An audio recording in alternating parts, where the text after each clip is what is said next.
साथियों, हमने और आपने सभी ने श्रीमद् भगवत गीता के बारे में तो सुना ही है, जिसको कि हम सामान्य शब्दों में गीता भी कहते हैं। इस ग्रंथ के अंतर्गत भगवान श्री कृष्ण अर्जुन को कर्म करने का उपदेश दे रहे हैं।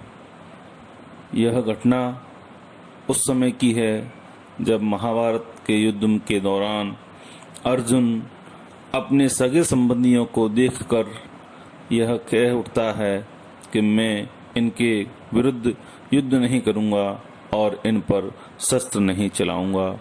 तब भगवान श्री कृष्ण उसको उपदेश देते हुए जो बातें कहते हैं वह सब गीता के रूप में आज हमारे समक्ष हैं। इसी गीता के अंतर्गत एक स्थान पर एक श्लोक आया है जो कि सामान्यतः सभी लोग जानते हैं। वो श्लोक इस प्रकार है, कर्मण्येवाधिकारस्ते मा फलेषु कदाचन।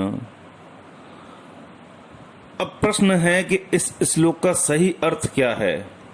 सामान्य शब्दों में सभी लोग इसका अर्थ ये लगाते हैं कि कर्म करो, फल की इच्छा मत करो।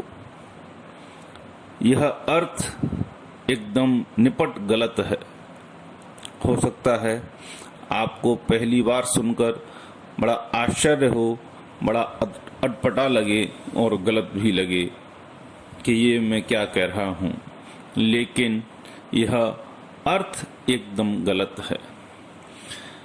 आप सोचिए, क्या बिना फल की इच्छा के कोई कर्म हो सकता है? असंभव है।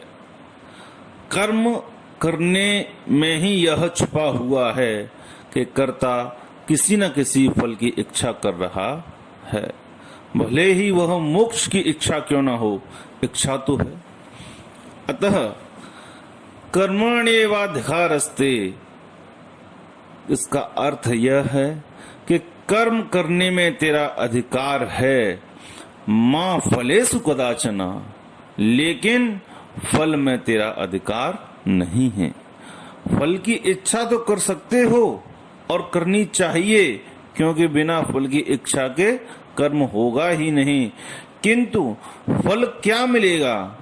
क्या कर्म के अनुरूप ही तुमको फल मिलेगा? यह तुम नहीं इच्छा कर सकते हो।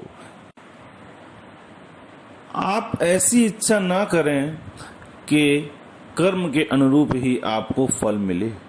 फल तो मिलेगा, लेकिन क्या मिलेगा, कब मिलेगा, कैसा मिलेगा, कितना मिलेगा, ये आपके अधिकार में नहीं है। अतः आप कर्म करें, कर्म करने में स्वतंत्र हैं, लेकिन फल भोगने में स्वतंत्र नहीं है, क्योंकि फल तो आपके जन्म जन्मांतरों के कर्मों के अनुरूप ही मिलेगा। आप जो आज कर्म कर रहे हैं उसका फल न जाने कब, किस जन्म में और किस रूप में मिलेगा। अतः आप इस बात को भली बात समझें कि इस श्लोक का अर्थ यह कदापि नहीं कि कर्म करो और फल की इच्छा मत करो, वरन यह है कि कर्म तो करो लेकिन फल की प्राप्ति में आसक्ति ना हो, कि फल हमें मिलना ही चाहिए और हमारी इच्छा के अनुरूप ही मिलना चाहिए।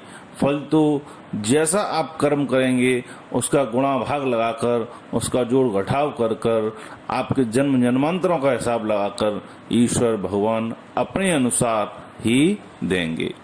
अतः आप कर्म करने में स्वतंत्र हैं और कर्म करते ही रहना चाहिए।